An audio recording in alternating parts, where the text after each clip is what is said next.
저는 인터넷으로 주로 뉴스 기사를 많이 보거든요.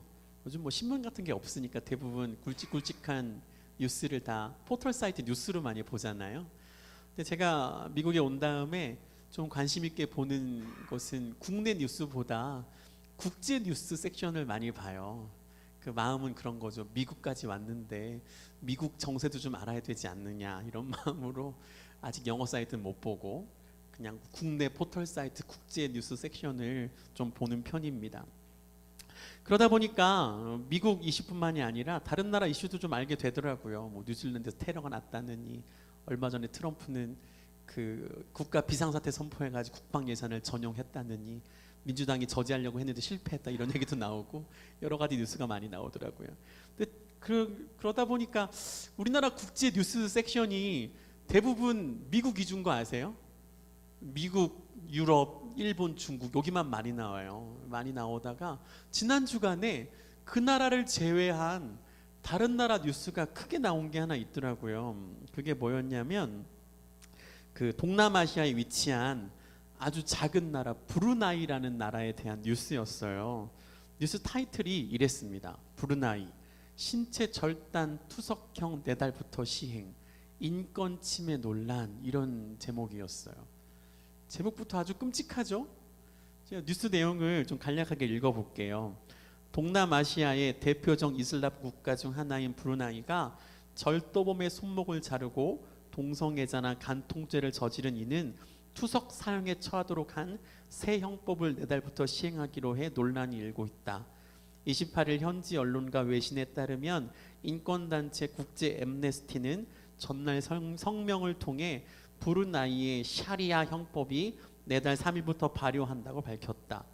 브루나이 법무부 홈페이지를 통해 작년 말 공지된 샤리아 형법은 동성애자나 간통을 저지른 사람은 목숨을 잃을 때까지 돌을 던져 죽이는 투석 사형에 처한다는 내용이 담겼다. 또 절도범의 경우 초범이라면 오른손목을, 재범이라면 왼쪽 발목을 절단하도록 했으며 미성년자도 이런 처벌에서 예외를 두지 않도록 한 것으로 전해졌다. 다른 종교의 관용적인 이웃 국가인 말레이시아나 인도네시아와 달리 브루나이는 2015년 무슬림이 성탄절을 기념하는 행위를 금지하는 등 이슬람 원리주의를 강화해왔다. 브루나이 국내에선 개정된 새 형법에 대한 반발이 표면화되지 않는 상황이다. 여기에는 종교 지도자를 겸하는 국왕에 대한 비판이 금기시되는 사회 분위기가 어느 정도 영향을 미친 것으로 보인다. 하사날 볼키아 브루나이 국왕은 샤리아 형법은 신에 의한 특별한 인도의 한 형태이며 브루나이의 위대한 역사의 일부가 될 것이라고 말한 바 있다. 이렇게 했대요. 뉴스 보고 어떤 생각이 드세요? 저는 뉴스 본 다음에 깜짝 놀라가지고 이 나라가 대체 어디 있는 나라인지를 찾아봤어요. 찾아봤더니 여기 있더라고요. 여기 어딘지 아시겠어요?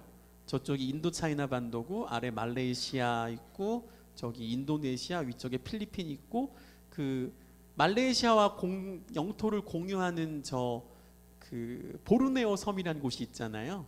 보르네오 섬의 일부예요. 예전에는 말레이시아 한 연방이었다고 하더라고요. 근데 저 나라가 크기는 한 제주도의 3배 정도 된대요. 영토 크기는. 근데 재밌는 건 저 나라가 아시아에서 국민소득 1위예요. 5만 불이 넘어요. 왜 이렇게 잘 사냐 했더니 저 나라 해저에 묻힌 그 원유와 그리고 천연가스 매장량이 엄청나대요.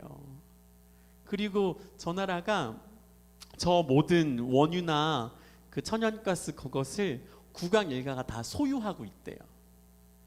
그리고 국왕 일가가 그렇게 한 다음에 그걸로 어떻게 하냐면 전 국민 세금 면제. 괜찮죠? 전 국민 세금 빵원이에요. 그리고 무상복지인데 뭐까지 포함한 무상복지냐면 최고급 의료진을 통한 수술까지 단 1달러만 내면 다 해주는 전 국민 무상복지에다가 전 국민 무상교육, 대학까지. 재밌죠? 그런 나라예요. 그러니까 이 사람들이 왕이 그렇게 해주니까 왕을 되게 존경하는 거죠. 무슬림 국가인데. 그리고 또 이 나라가 재밌는 건 뭐냐면 무슬림 최대 명절이 뭔지 아시죠? 라마단. 라마단 끝나면 왕궁을 열어요. 왕궁 열어서 자기한테 인사 오는 모든 국민한테 돈을 줍니다. 5달러를 줘요. 5달러 주는데 그 사람이 가난하거나 장애인이면 1,000불을 줘요. 자기한테 인사만 와도 1,000불 그냥 주는 겁니다. 이 사람 스포츠카가 7,000대를 갖고 있대요. 더 재미있는 건 이 사람이 한국에 왔어요. 한국에 온 적이 있었는데 어떻게 왔냐면 이러고 왔어요. 저기 사진 보이시죠? 조종석에 앉아있는 사람. 저 사람이 국왕이에요. 비행기 운전할 줄 알아요.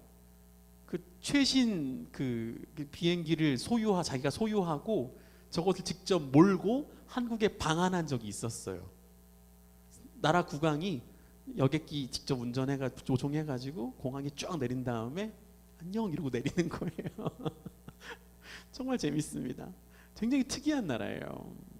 그런데 이 모든 매력과 부유함 뒤에 감추어진 무시무시한 이슬람 근본주의가 그 나라를 지배하고 있다는 거예요.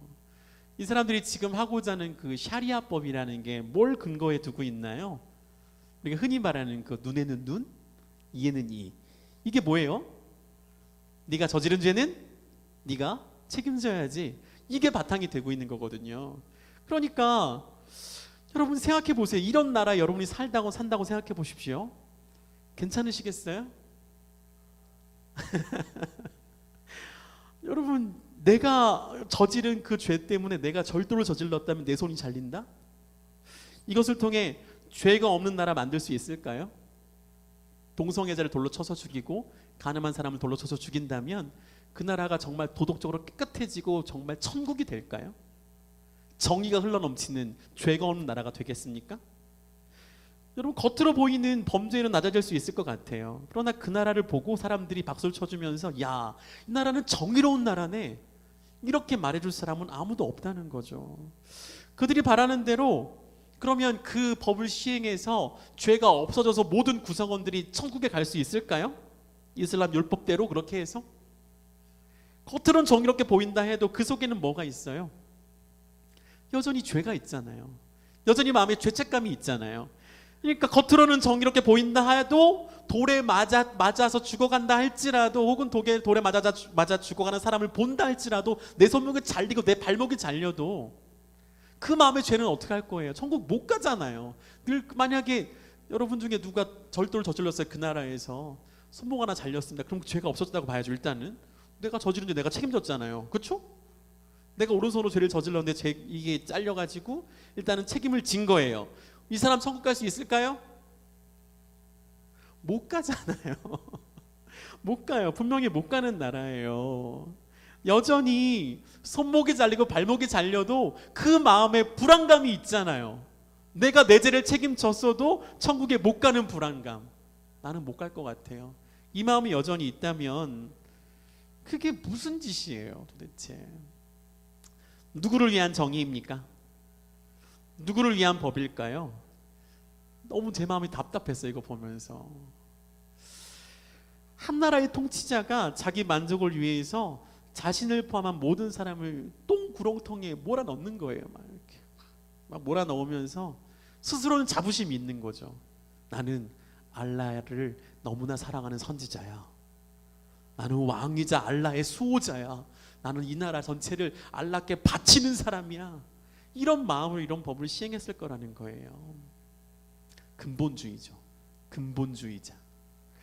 오늘 본문에도 이런 어리석은 생각을 가지고 자신의 생각을 행동으로 옮기고 그 생각대로 백성을 이끄는 그런 사람들이 나오더라고요. 그 사람들이 하고 있는 근본주의적인 행동, 그리고 그 뒤편에 감추어진 추악함이 오늘 본문에 잘 드러나고 있습니다. 이 본문의 얘기를 좀 나누어 보고 싶어요. 오늘 본문 어떻게 시작하죠? 12절 13절 같이 한번 읽어보겠습니다. 시작.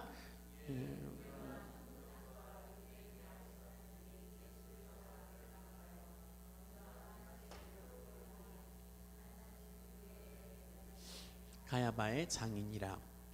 여러분, 예수님이 잡히신 다음에 처음 끌려간 사람이 누구냐면 안나스래요.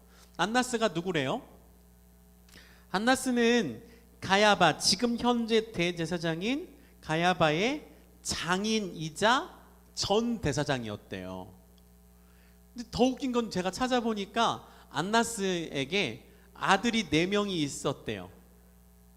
안나스가 대제사장직을 그만둔 다음에 내 아들이 어떻게 했을까요?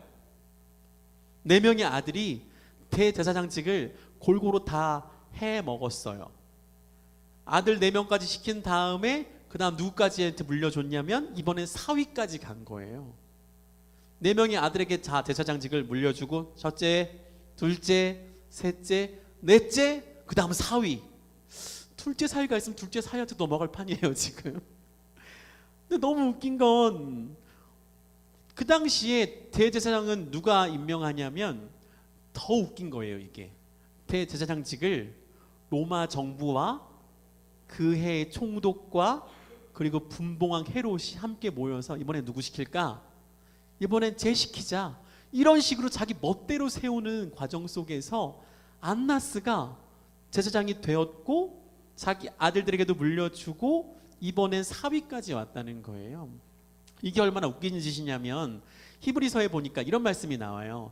대제사장마다 사람 가운데서 택한 자임으로 하나님께 속한 일을 위하여 예물과 속지 않은 제사를 드리게 하나니, 이렇게 말합니다. 이 말이 뭐냐면 대제사장은 누가 세우는 거라는 거예요. 누가 선택한다고요? 하나님이 자기 일을 위해서 하나님이 직접 선택해서 세우는 존재가 대제사장이래요. 그런데 저걸 누가 세웠다고요? 정치 권력이 세운 거예요. 정치 권력이 하나님을 대신해서 대제사장을 세웠다라는 거죠. 근데 더 웃긴 건 뭐냐면 안나스가 대제사장 된 것은 뭐 그렇다고 쳐요.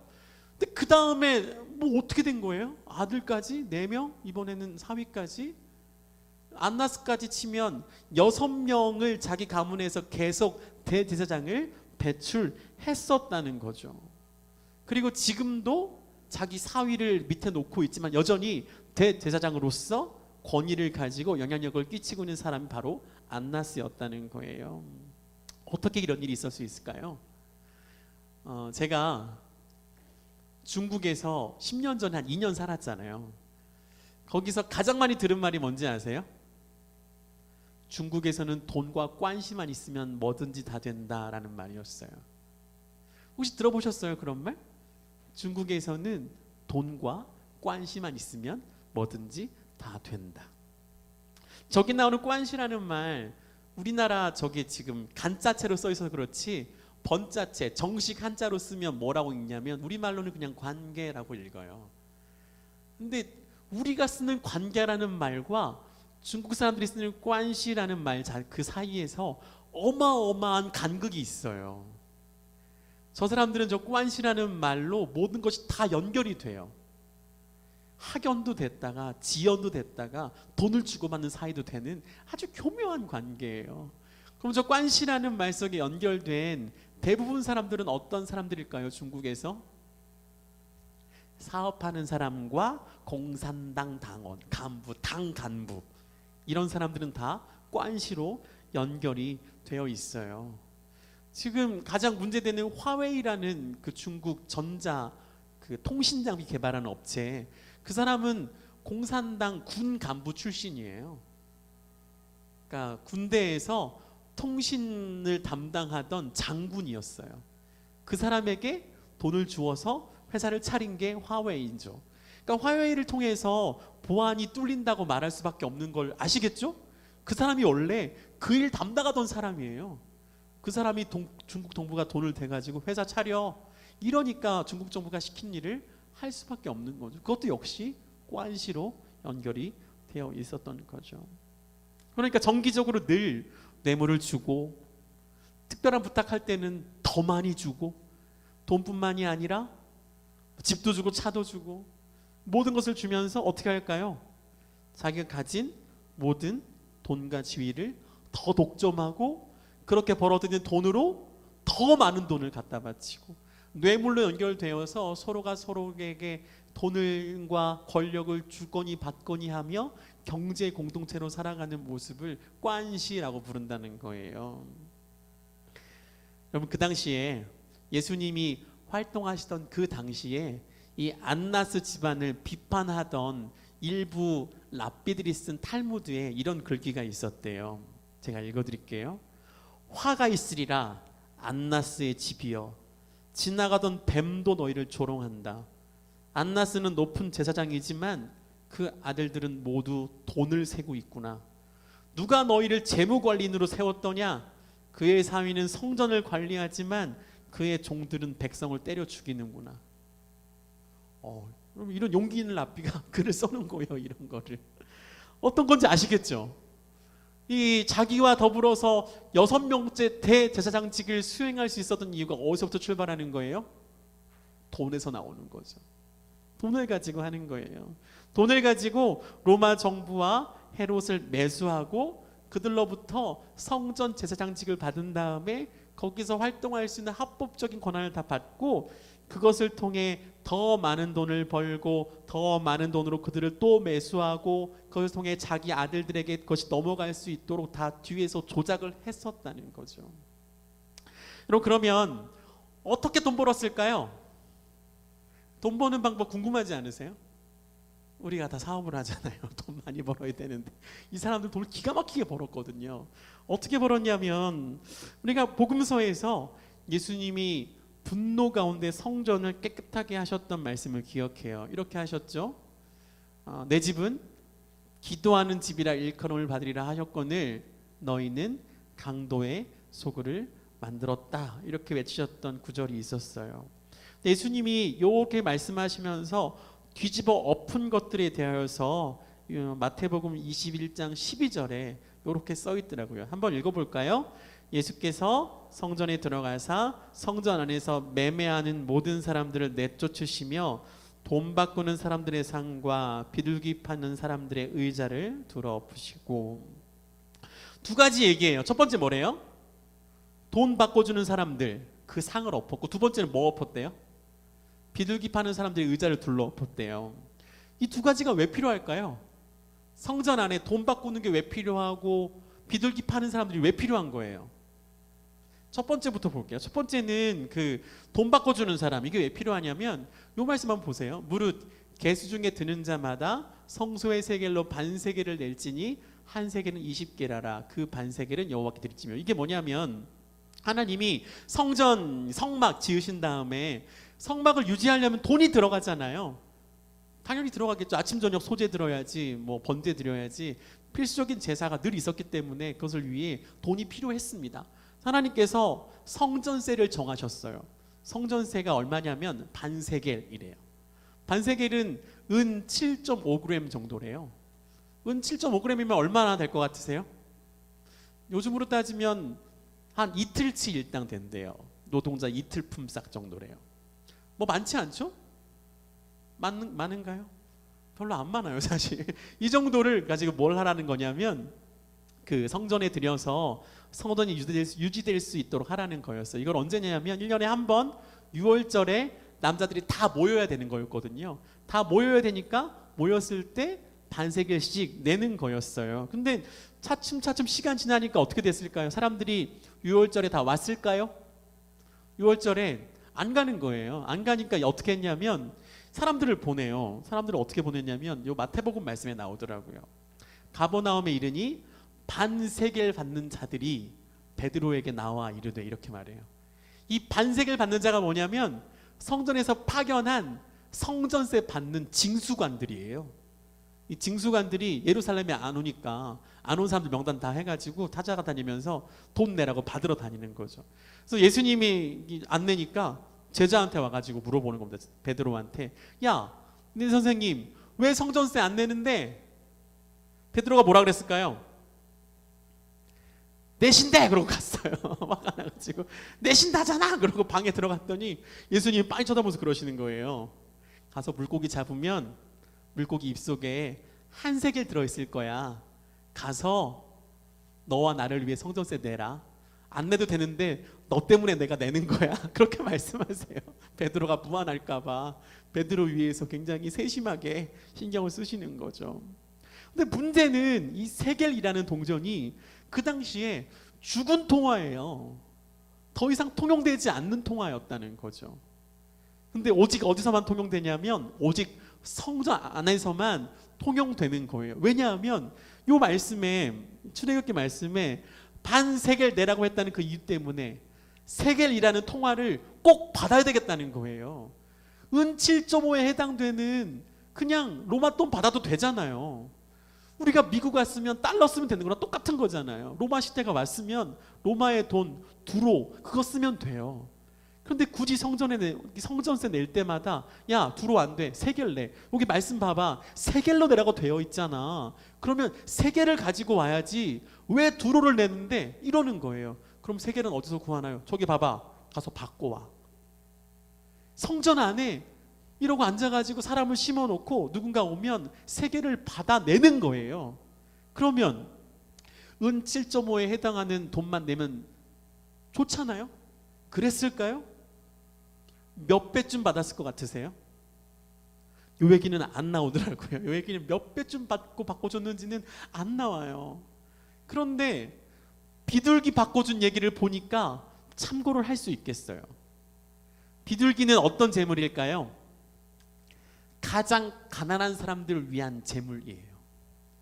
가장 가난한 사람들, 정말 돈 없어서 성전 나아갈 수 없는 사람들을 위해서 비둘기를 제물로 받아주셨어요.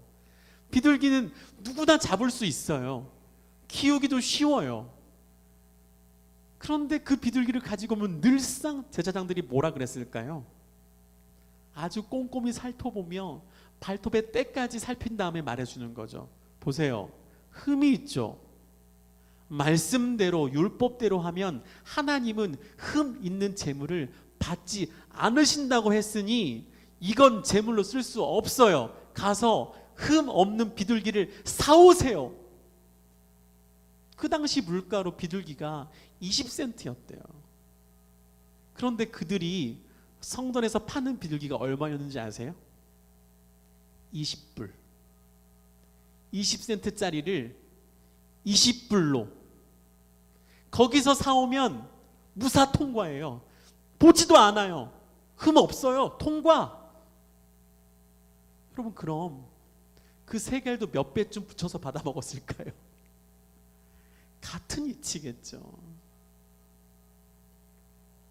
이런 식으로 폭리를 취해서 그들의 배를 불리고 그 돈으로 성전 권력을 유지하고 그 돈으로 자기 아들들에게 대제사장직을 물려준 다음에 사위까지 오게 되었다는 거죠.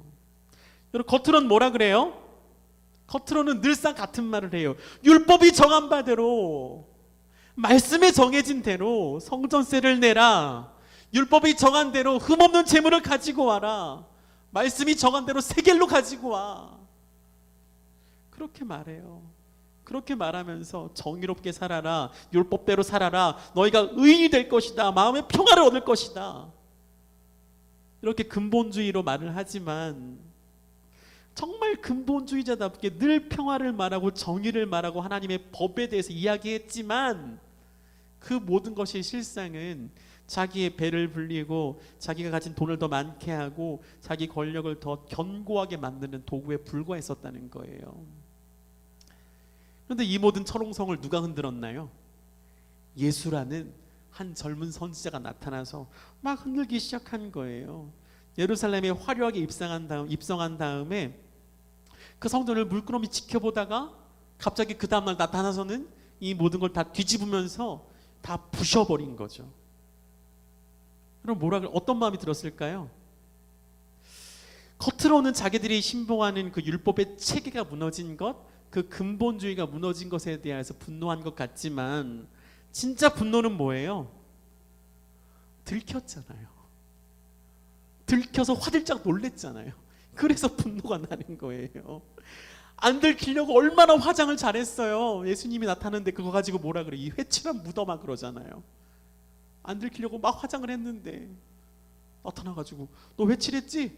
마음에 무덤이 있잖아. 너 썩었잖아. 너 죽었잖아. 아무것도 아니잖아. 이렇게 말하니까 깜짝 놀라서 마음의 분노가 막 일어나게 됐었다는 거죠. 자기들이 살아가는 것이 실상은 율법도 아니고 하나님의 말씀도 아니고 돈과 권력이었다는 것이 드러났어요. 그렇게 하면서 자신들이 근본주의자로 살아가면서 백성들을 그렇게 몰아넣은 그 모든 것이 실상은 더 많은 돈과 권력을 소유하기 위한 그 악한 동기였다는 것이 다 드러났잖아요. 그때 이들이 결론을 어떻게 내렸을까요? 그때 내린 결론이 이거였어요. 자꾸 넘어가네요 이게. 짠. 예, 한번 읽어보겠습니다. 시작.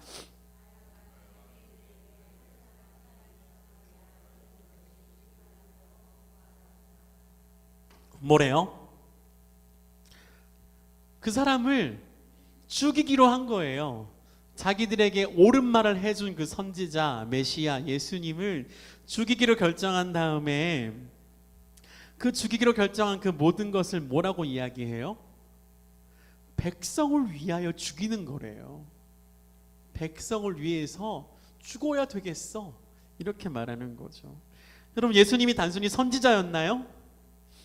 아니었잖아요. 정말 달랐잖아요. 기존의 선지자와는 너무나 다르게 모든 말씀에 막힘도 없었고, 모든 백성들의 아픔을 공감해 주었고, 모든 사람들의 병듦도 치료해 주었고, 누군가가 죽었을 때 함께 눈물을 흘리면서 그 사람의 마음을 다 치료해 주는 사람이었잖아요. 하나님의 아들이었잖아요. 하나님의 아들이 내려오셨어요. 그분이 자기들의 죄를 지적하면서 말씀하셨던 거잖아요. 그 더러운 성전 권력 가운데에서 하나님을 섬긴다고 거짓말하는 자들아, 내려와라. 너희가 속으로는 돈과 권력을 섬기면서 백성들의 피를 빨면서 그들을 잘못 인도하고 있다. 그 돈으로 너희는 로마와 헤롯과 결탁을 했다.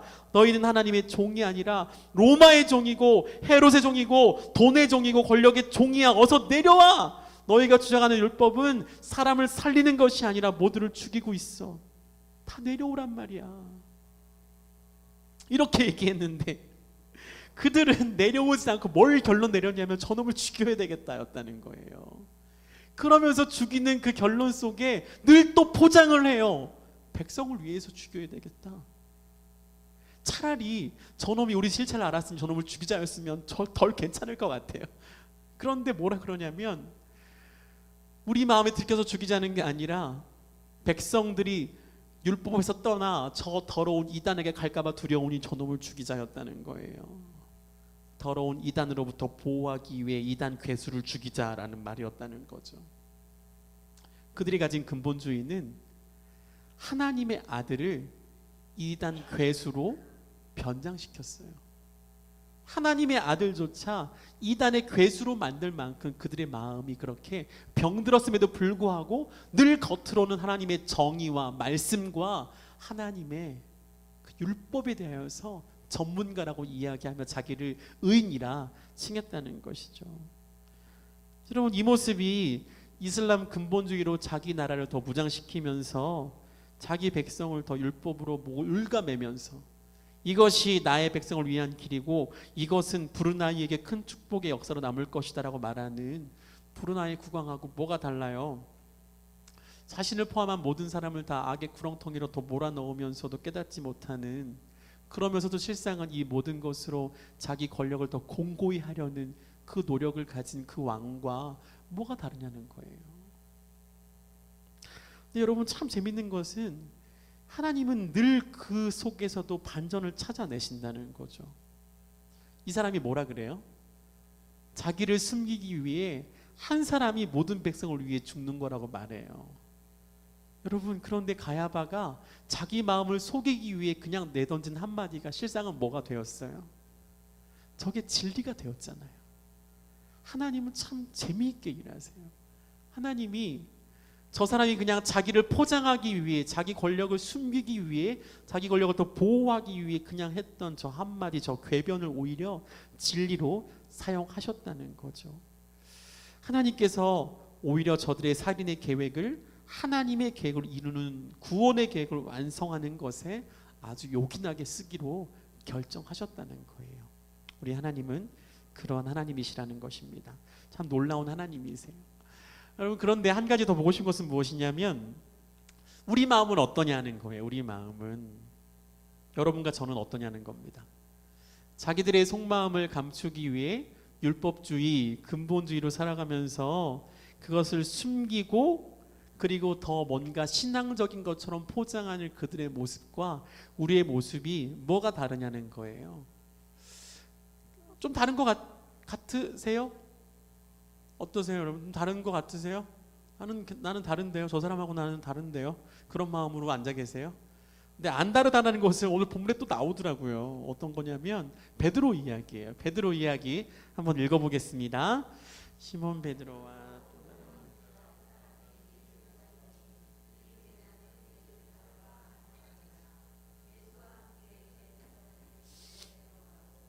베드로는 문 밖에 서 있는지라 대제사장을 아는 그 다른 제자가 나가서 문 지키는 여자에게 말하여 베드로를 데리고 들어오니. 네, 체포당한 다음에 예수님이 끌려가시니까 누가 따라가냐면 여기 나오는 또 다른 제자는 요한이거든요. 요한하고 베드로가 예수님을 따라갑니다. 그런데 요한은 이 안나스의 집에 들어갔는데 성공을 했어요. 약간 내통하는 사람이 있었나 봐요. 요한은 참 신기해요. 뭔가 좀 이렇게 권력층에 아는 사람들이 많은가 봐요. 쑥 들어가는데 문제는 베드로는 못 들어갔어요. 그러니까 베드로가 뒤에서 손짓을 했겠죠. 야, 나도 들어갈게. 나도 들어가게 해줘. 이랬을 거예요. 그러니까 다시 요한이 나와가지고 문 지키는 사람한테 아는 사람에게 들어보내 달라고 이렇게 얘기하면서 들어가게 해주었다는 거죠. 근데 여러분, 요한과 베드로가 좀 남달랐어요. 예수님을 사랑하는 게 남달랐다고 볼 수도 있고, 요한은 그런 것 같아요, 정말. 왜냐하면 요한은 여기뿐만이 아니라 예수님 모든 고난당하신 장면도 다 보고 있고 십자가에서 죽으실 때까지 다 목격하고 예수님이 어머니 마리아 부탁할 때 자기 집에 가서 모시고 이런 거 보면 그 마음 자체에 성실함과 예수님을 사랑하는 뜨거운 마음이 있었던 것 같아요. 베드로는 어떨까요? 베드로는 예수님의 뒤를 굳이 밟아서 들어갈 수도 없는데 요한까지 다시 불러내서 나 좀 들어가게 해줘라고 말하면서 거기에 들어가서 예수님의 그 신문당하시는 장면을 굳이 보려고 했었던 이유가 뭘까요? 뭘 것 같으세요? 그 마음의 동기는 사실 여기 나와요. 요한복음 13장은 좀 오래전 본문인데 요 얘기입니다. 읽어보겠습니다. 베드로가 이르되 주여, 내가 지금은 어찌하여 따라갈 수 없나이까? 주를 위하여 내 목숨을 버리겠나이다. 예수께서 대답하시되 내가 나를 위하여 내 목숨을 버리겠느냐? 내가 진실로 진실로 내게 이르노니 닭 울기 전에 네가 3번 나를 부인하리라. 자, 여러분, 이게 언제적 얘기죠? 예수님이 6월절 만찬 시작하실 때 제자들 발도 씻겨주시고 6월절 그것 나눠주시고 하셨을 때 그때쯤에 제자들이 뭐 때문에 다퉜어요? 뭐 때문에 다퉜죠? 누가 더 높은 자냐? 내가 하나님 예수님 나라에서 누가 더 높은 자리에 올라갈 것이냐를 두고 다퉜잖아요. 그런데 예수님이 그때 중에 무슨 얘기 하셨냐면 내가 곧 죽을 건데 그 죽음의 자리에 너희들 중에 아무도 따라올 수 없어라고 이야기하니까 베드로가 손들고 얘기한 게 저거예요. 예수님, 얘네들은 다 못 따라가도 저는 따라갈 수 있어요. 얘네들은 다 예수님 버릴 수 있겠지만 저는 절대 안 버릴 거예요. 그 얘기를 자신 있게 했거든요. 예수님께서 오늘 밤부터 내일 새벽 이전까지 네가 나를 3번 모른다고 부인할 거야 얘기를 하셨다는 겁니다. 자, 그러면 지금 이 베드로가 했었던 모든 말, 예수님 저는 얘네랑 다르니까 저는 좀 기억해 주시고 저는 높은 자리에 앉혀주셔야 됩니다라고 말했던 그 말의 동기와 더불어서 이제는 그가 예수님 잡히시던 그 순간에 칼을 가지고 휘두르며 그 말고의 길을 잘랐던 그 모습까지 한번 더불어서 생각해 보십시오. 그 마음의 동기가 좀 보이세요? 야, 니들은 용기가 없지. 난 예수님 때문에 용기를 냈어. 비록 뒤에서 칼을 내긴 했지만 나는 저 예수님을 보호하기 위해 저 종의 귀를 잘랐다고. 나는 달라. 그 다음 예수님을 따라갑니다. 다 도망갔어요. 요한은 아는 사람 있으니까 따라갔지만 베드로는 못 따라가야 정상인데 따라가면서 무슨 말을 하고 있는 거예요? 나 정말 다르지. 니들은 다 도망갔잖아. 나는 달라. 나는 정말 예수님 사랑해. 진짜 사랑이 아니잖아요. 왜요? 어떻게 증명될 수 있나요? 진짜 사랑이 아니라는 것을 어떻게 알 수 있냐면 3번 부인하는 장면에 늘 그게 동일하게 나와요. 3번 뭐라고 합니까? 17절에도 이렇게 나오고 문 지키는 여종이 베드로에게 말하되 너도 이 사람의 제자 중 하나가 아니냐 하니 그가 말하다 나는 아니라 하고 그 다음 가야바의 집으로 옮겨갔을 때 또 보잖아요. 시몬 베드로가 서서 불을 쬐더니 사람들이 묻되 너도 그 제자 중 하나가 아니냐? 베드로가 부인하여 이르되 나는 아니라 하니 대제사장의 종 하나는 베드로에게 귀를 잘린 사람의 친척이라 이르되 네가 그 사람과 함께 동산에 있는 것을 내가 보지 아니하였느냐? 여러분, 요 질문에 베드로가 뭐라 그랬다 그래요? 요 본문 말고 다른 본문에 보니까, 다른 복음서에는 저주하면서 욕하면서 모른다 그랬대요. 예수님에 대해 욕하면서. 여러분, 만약에 정말 말고의 귀를 자르고 예수님의 뒤를 밟아 굳이 대제사장의 집에 들어가려고 했었던 마음의 동기가 예수님을 향한 사랑이었다면 이 종들이 물어볼 때 뭐라 그랬어야 돼요? 그래, 나 그분 제자야. 선생님 걱정돼서 왔어.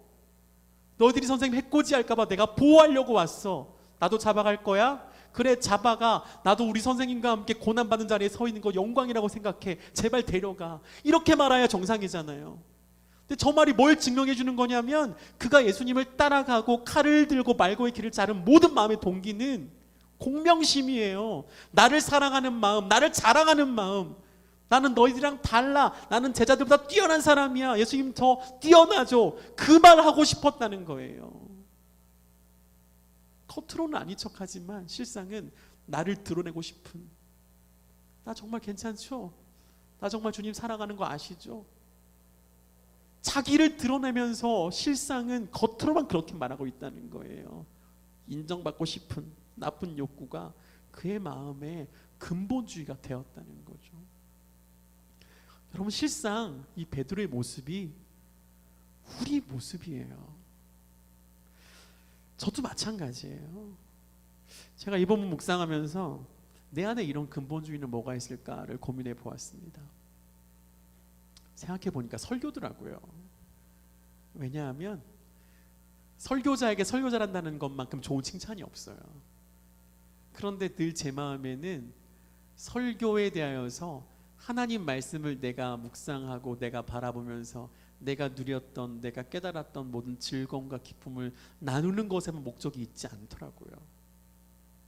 늘 설교 끝나고 나면 제가 듣고 싶은 칭찬이 있는 거예요. 근데 생각해보니, 제가 이 말씀 묵상하면서 꼼꼼히 생각해보니까 예전부터 그랬어요. 설교를 처음 했었던 30대 초반 시절부터 지금까지 그 버릇을 못 버렸더라고요. 그냥 그런 생각을 못 하는 거예요. 좀 어때? 좀 망치면 어때? 그러나 내 마음속에 늘 아쉬움이라는 단어로 포장된, 칭찬받지 못한 그 마음에 대한 아쉬움인 거죠. 실상은 겉으로는 그렇게 말해요. 말씀 준비한 만큼 못 전했어요. 이런 아쉬움이라고 말하지만 실상은 칭찬 못 받아서 싫은 거예요. 그게 제 마음의 근본주의더라고요. 참 치사하죠. 어떻게든 나를 드러내고 싶은 회칠한 무덤의 마음이 제 안에도 그렇게 있었다라는 거예요.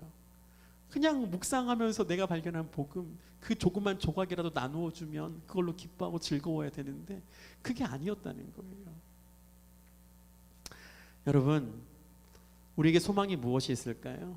이렇게 작은 것 하나에도 근본주의로 살아가는, 작은 것 하나에도 실상은 하나님 나라를 위한다고 말하지만 여전히 우상 만들어 살아가는 우리에게 어떤 소망이 있겠습니까? 오늘 본문은 아니지만 다른 본문에 보니까 누가복음에 예수님과 베드로의 그 다음 얘기가 나오더라고요. 읽어보겠습니다. 주께서 돌이켜 베드로를 보시니 베드로가 주의 말씀 곧 오늘 닭 울기 전에 네가 3번 나를 부인하리라 하심이 생각나서 밖에 나가서 심히 통곡하니라. 3번째 베드로가 예수님을 욕하면서 부인했을 때 예수님이 쳐다보셨대요. 그리고 예수님의 눈과 베드로의 눈이 마주친 거예요. 예수님이 어떤 눈빛으로 쳐다보았을까요? 예수님이 아무 말도 안 하셨는데 그 무언의 눈빛 속에 어떤 메시지가 숨어 있었을까요? 혹시 이런 거였을까요? 자식, 그럴 줄 알았다. 자신만만해 하더니 내가 너 그럴 거라 그랬지? 나를 위해서 죽는다고? 웃기고 있네. 이런 눈빛이었을 거야. 경멸하면서 네가 이런 존재인지 이제 알았어? 뭐 이런 비난의 눈빛, 이런 거였을까요? 아니었을 거예요. 여러분 아세요? 경멸과 비난으로 그 사람이 변하지 않는다는 거? 변하지 않아요. 그 마음을 녹인 다른 뭔가가 있을 거예요. 아마 그를 직면하시는 눈빛이었겠죠. 네가 진짜 사랑하는 건 내가 아니라 너 자신이야. 이제 좀 알겠어? 이런 깨달음을 얻게 하시는 그런 눈빛이었을 거예요. 그리고 예수님의 마음이 담겨져 있는 그 이야기는 예수님의 부활 이후에 등장하잖아요. 우리가 다 알고 있는 네가 나를 사랑하느냐? 3번 물으셨던 그 장면에 다 알고 있습니다. 우리에게는 우리 마음에 있는 우상 만드는 근본주의를 치유하기 위해서는 여전히 예수님의 은혜가 필요해요. 그가 나에게 주실 그 은혜의 눈빛이 필요한 것이죠. 내가 여전히 나를 사랑하고 내가 만들어낸 우상을 사랑하고 이 땅을 사랑하고 돈을 사랑하고 우상을 사랑하면서 그저 하나님을 이용하고 있다는 것을 깨닫게 하시는 하나님의 은혜가, 예수님의 눈빛의 은혜가 필요하다는 것이죠. 그렇게 나를 직면하시고 깨닫게 하시는 은혜의 눈빛이 주어졌을 때에만 우리는 통곡하면서도 행복한 사람이 되는 거죠. 그렇게 통곡을 하면서도 깨닫게 하신 주님으로 말미암아 회복을 경험할 수 있게 되는 것입니다. 그때 우리는 예수님의 죽음이 진짜 나를 위한 유익한 죽음이라는 것을 더 많이 알게 될 것입니다. 가야바가 자기의 욕심을 가리기 위해 무심결에 뱉었던 모든 백성을 위한 한 사람의 죽음이라는 그 말이 나에게 진리로 다가오게 되는 것이죠. 우리가 이 모든 예수님의 눈빛을, 은혜의 눈빛을 경험하게 되기를 소망합니다. 그래서 우리 마음에 세워진 다른 모든 우상들, 우리 마음의 근본주의로 가장한 예수님을 사랑하는 것으로 가장한 실상한 나를 드러내고 싶은 모든 마음들이 사라지고 이 땅 가운데에 예수님의 그 사랑을 그저 받은 자로 기쁨을 감격하며 살아가는 우리 모두가 될 수 있기를 소망합니다. 그래서 부활의 주님, 놀라운 은혜의 주님 안에서 그 모든 일들이 늘 일어나 우리가 회복하게 되는, 그렇게 우리 모두가 살아갈 수 있게 되기를 축복합니다. 우리 찬양하면서 좀 기도로 나갈까요? 찬양하면서 기도하고 싶은데 오늘 잘 모르신 노래일 거예요. 지극히 높은 주님의 라는 노래인데요. 이 노래를 여러분과 함께 부르고 싶었던 이유는 예수님이 안 계신 곳은 지성소가 아니거든요. 근데 우리는 늘 우리만의 지성소를 만들고 그 안에 머물면서도 안정감을, 거짓된 안정감을 느낄 때가 참 많이 있었던 것 같아요. 저도 그랬거든요. 이 찬양을 통하여서 주님과 함께 다시 한번 세워지고 우리의 근본주의가 떨어져 나가고 그저 하나님의 사랑 안에서만 새롭게 되기를 원하는 마음으로 찬양했으면 좋겠어요. 찬양하겠습니다. 지극히 높은 주님의 나 지성소로 들어갑니다. 세상의 신을 벗고서 주 보좌 앞에 엎드리리. 내 주를 향한 사랑과 그 신뢰가 사그러져 갈 때 하늘로부터 이곳에 장막이 덮이네.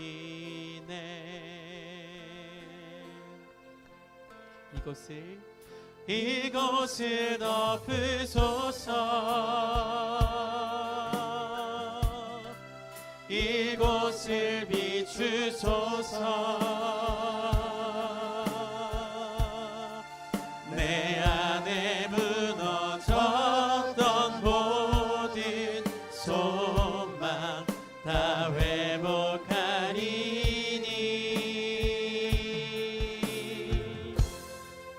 이곳을 지나소서. 이곳을 만지소서. 내 안에 주가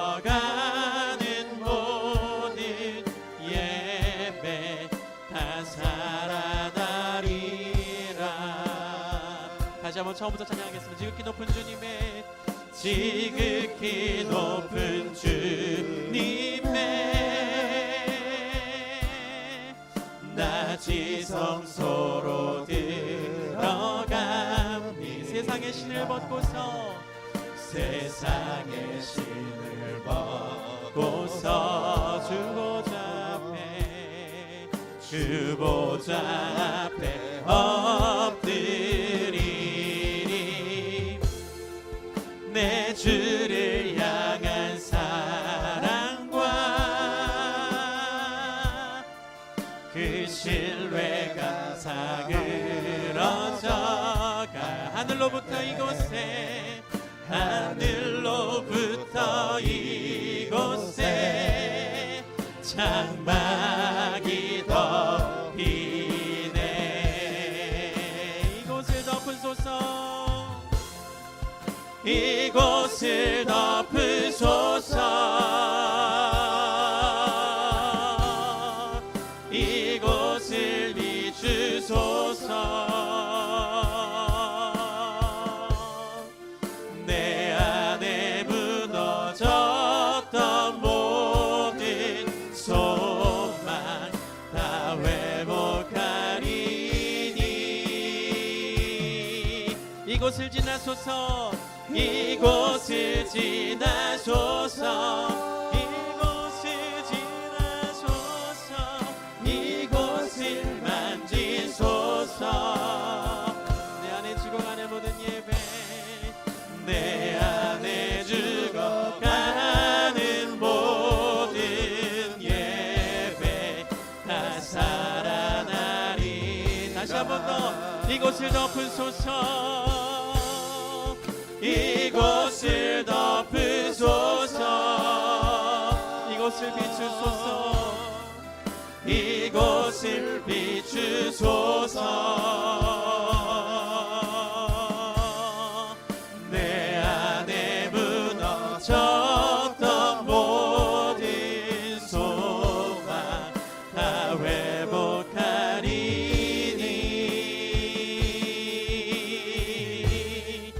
이곳을 지나소서, 이곳을 만지소서. 내 안에 죽어가는, 내 안에 죽어가는 모든 예배 다 살아나리라.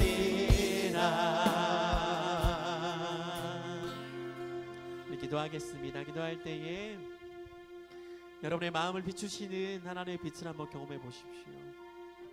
그가 우리에게 그것이 아니라고 말씀하시면 우린 그것을 빨리 털어버려야 합니다. 그것이 아님에도 불구하고 나의 자존심 때문에, 나의 거짓된 마음 때문에, 혹은 그 다른 어떤 이유 때문에 그것을 붙잡고 하나님이 이것이 맞습니다라고 주장하였던 잘못된 것들이 있다면 이 시간 다 내려놓기를 원합니다. 그런 마음으로는 우리가 하나님의 지성소를 경험할 수 없기 때문에 그래요.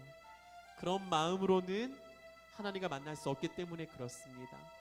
우리가 그리스도를 알고 그분 앞에 살아가지만 하나님을 사랑하는 마음 이외에 하는 그 모든 것들은 나에게 그저 우상덩어리와 근본주의에 불과합니다.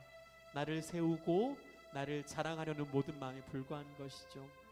이 시간 기도할 때 하나님, 나의 마음에 그런 것들이 있다면 지금 나에게 빛을 비추어 알게 하여 주옵소서. 그리고 다 털어내고 주님과 함께 소통하는 진짜 즐거움을 경험할 수 있도록 나의 마음에 은혜의 빛을 비춰 주시옵소서. 주님, 나와 함께 하심을 내가 믿고 늘 의지하며 그것만으로 만족하며 살아갈 수 있도록 주님 나와 함께 달라고 기도하며 나아갑시다. 기도하겠습니다. 하나님, 우리 마음에 잘못된 동기로 그저 하나님을 섬긴다고 말하지만 실상은 하나님을 사랑하는 것이 아니라 나를 사랑했었던 모든 마음에서 벗어나기를 소망합니다. 주님을 정말 사랑하기에 다른 모든 것을 하면서도 그저 모든 얽매임이 없을 수 있도록 우리 모두와 함께하여 주옵소서. 우리 안에 새겨진 모든 다른 우상이 다 떨어져 나가고 주님을 사랑하는 그 마음 한 가지만 유일하게 세워질 수 있게 주님이 함께하여 주옵소서. 일상을 살아가며 발견되는 모든 잘못된 생각과 근본주의에서 다 벗어나 하나님을 사랑하는 마음으로만 살아가게 축복하여 주시옵소서. 예수님의 이름으로 기도합니다. 아멘.